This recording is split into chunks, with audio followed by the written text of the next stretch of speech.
स्वयंघोषित कॅप्टन भोंदू अशोक खरात प्रकरणाचे धागेदोर प्रचंड गुंतागुंतीचे असून त्याच्या अनेक कारनाम्यांनी नागरिकच काय पोलीसही चांगलेच हादरले आहेत।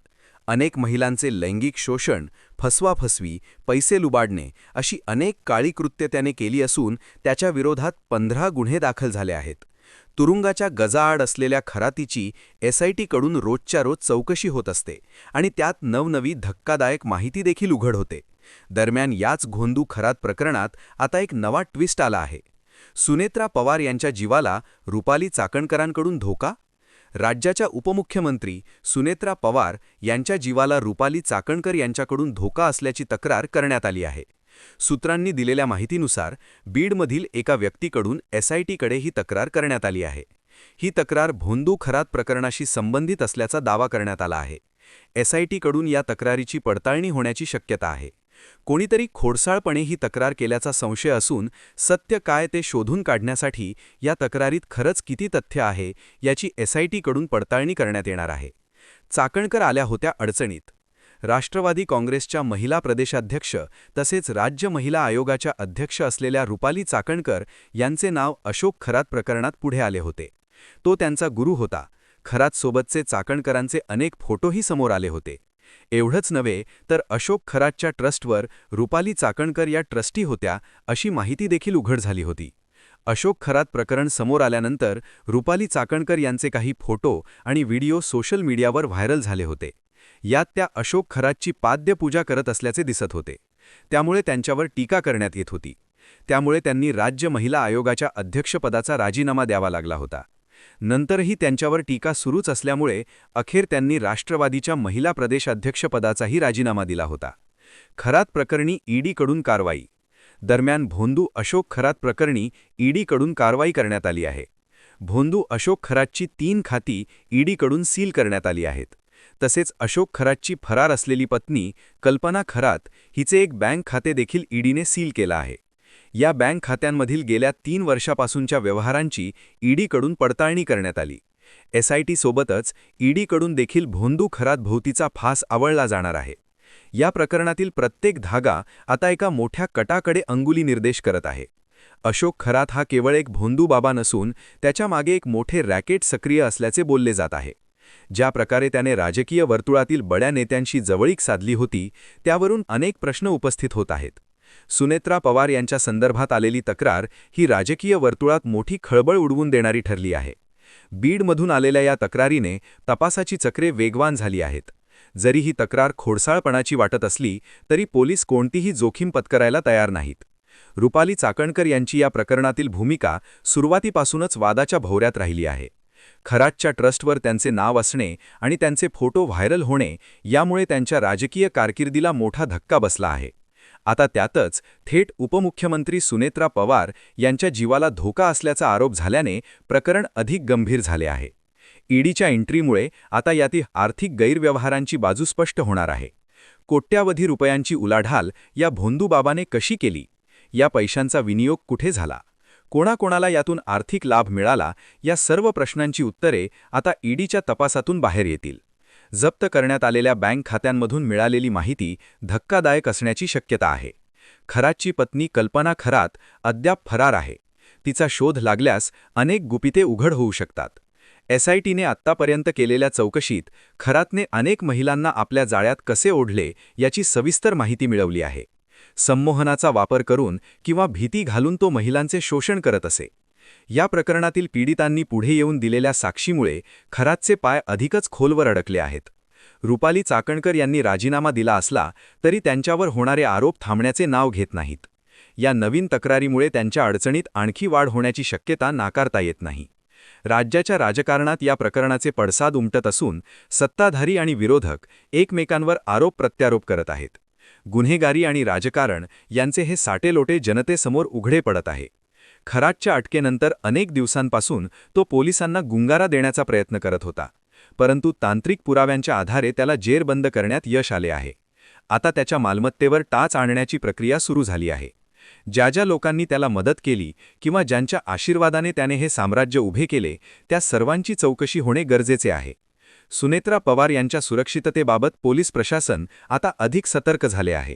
बीडच्या त्या तक्रारदाराची ओळख आणि त्याचे या प्रकरणाशी असलेले संबंध तपासले जात आहेत. हे प्रकरण केवळ एका भोंदू बाबापुरते मर्यादित राहिलेले नाही, तर ते आता राज्याच्या सुरक्षिततेशी आणि राजकीय प्रतिष्ठेशी जोडले गेले आहे. खराटच्या आश्रमात चालणारे काळे धंदे आणि तिथून चालवली जाणारी सूत्रे शोधून काढणे हे पोलिसांसमोर मोठे आव्हान आहे. खराटच्या संपर्कात असलेले इतर बडे अधिकारी किंवा नेते कोण आहेत याचा शोध घेण्यासाठी SITने आपली व्याप्ती वाढवली आहे. येणाऱ्या काळात या प्रकरणात आणखी काही बड्या व्यक्तींना चौकशीसाठी बोलावले जाऊ शकते. ईडीने सील केलेली खाती ही केवळ हिमनगाचे टोक असू शकतात. बेनामी संपत्ती आणि परदेशातील व्यवहार याबाबत देखील तपास सुरू आहे. खरातने स्वतःला कॅप्टन म्हणवून घेत एक वेगळीच आभा निर्माण केली होती, जी आता पूर्णपणे विरून गेली आहे. समाजात अशा भोंदू बाबांचे पीक का येते आणि लोक त्यांना बळी का पडतात, हा एक चिंतेचा विषय आहे.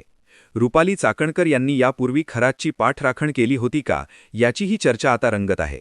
त्यांच्यावर होणाऱ्या आरोपांची तीव्रता पाहता त्यांना कायदेशीर लढाई लढणे कठीण जाऊ शकते. दुसरीकडे सुनेत्रा पवार यांच्या समर्थकांमध्ये या बातमीमुळे संतापाची लाट आहे. SITच्या तपासात रोज नवीन खुलासे होत असल्याने मीडियाचे लक्षही या प्रकरणावर खिळून राहिले आहे.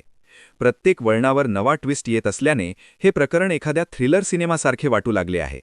खराटच्या डायरीतून अनेक महत्त्वाची नावे समोर आल्याचे समजते. ही डायरी तपासाचा मुख्य आधार बनू शकते. महिलांच्या शोषणासोबतच त्याने अनेक जमिनी हडप केल्याचेही आरोप आहेत.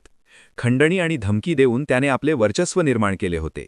आता कायद्याचा फास आवळल्या गेल्यावर त्याचे सर्व समर्थक पांगले आहेत. रुपाली चाकणकर यांच्या राजकीय भविष्यावर या प्रकरणाचा काय परिणाम होतो हे पाहणे महत्त्वाचे ठरेल. महाराष्ट्राच्या राजकारणात महिला नेत्यांची प्रतिमा मलिन करण्याचा हा प्रयत्न आहे की खरंच काही तथ्य आहे, हे लवकरच स्पष्ट होईल. दरम्यान खराटची कोठडीत वाढ करण्यात आली असून त्याला कठोर शिक्षा व्हावी अशी मागणी जनतेतून होत आहे. पीडितांना न्याय मिळवून देणे हेच आता पोलिसांचे मुख्य उद्दिष्ट आहे. ईडीच्या कारवाईमुळे खराटची आर्थिक नाडी कापली गेली आहे. त्याच्या साथीदारांचीही धरपकड सुरू आहे. या प्रकरणाचा तपास ज्या वेगाने सुरू आहे त्यावरून लवकरच मोठा गौप्यस्फोट होण्याची शक्यता आहे. प्रत्येक नवीन पुरावा खरातला फाशीच्या जवळ नेणारा ठरत आहे.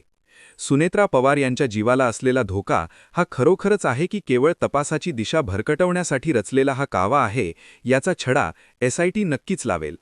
राज्यातील जनतेचे लक्ष आता या प्रकरणाच्या पुढील सुनावणीकडे लागले आहे.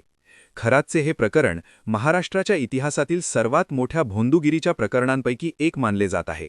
यातून बाहेर येणारी माहिती समाज मनाला सुन्न करणारी आहे. रुपाली चाकणकर यांनी जरी आपली बाजू मांडली असली तरी संशयाची सुई त्यांच्याकडेच वळलेली आहे. सत्तेच्या ताकदीचा वापर करून कोणाला वाचवण्याचा प्रयत्न होत नाही ना, याकडेही लक्ष दिले जात आहे. प्रत्येक धागा, प्रत्येक पुरावा आणि प्रत्येक साक्ष आता अत्यंत महत्त्वाची ठरत आहे. खराटच्या गुन्हेगारी पार्श्वभूमी पाहता त्याला कोणतीही सवलत मिळता कामा नये असा सूर उमटत आहे. या प्रकरणाचा शेवट काय होतो आणि खरे सूत्रधार कोण आहेत हे पाहणे औत्सुक्याचे ठरेल. तपास यंत्रणा आता सर्व बाजूंनी या प्रकरणाचा वेढा आवळत आहेत आणि खरातचा उरलासुरला आधारही आता निखळत चालला आहे. संपूर्ण महाराष्ट्र या प्रकरणाच्या निकालाची प्रतीक्षा करीत आहे.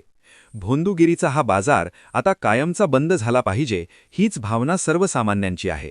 खरातने कमावलेली माया आता जप्त केली जात आहे आणि त्याच्या पापाचा घडा आता भरला आहे असेच म्हणावे लागेल. SIT आणि ED यांच्यातील समन्वयामुळे हा तपास अधिक प्रभावी होत आहे. ज्या ज्या लोकांचे हितसंबंध या प्रकरणाशी जोडले गेले आहेत त्यांचे धाबे आता दणाणले आहेत.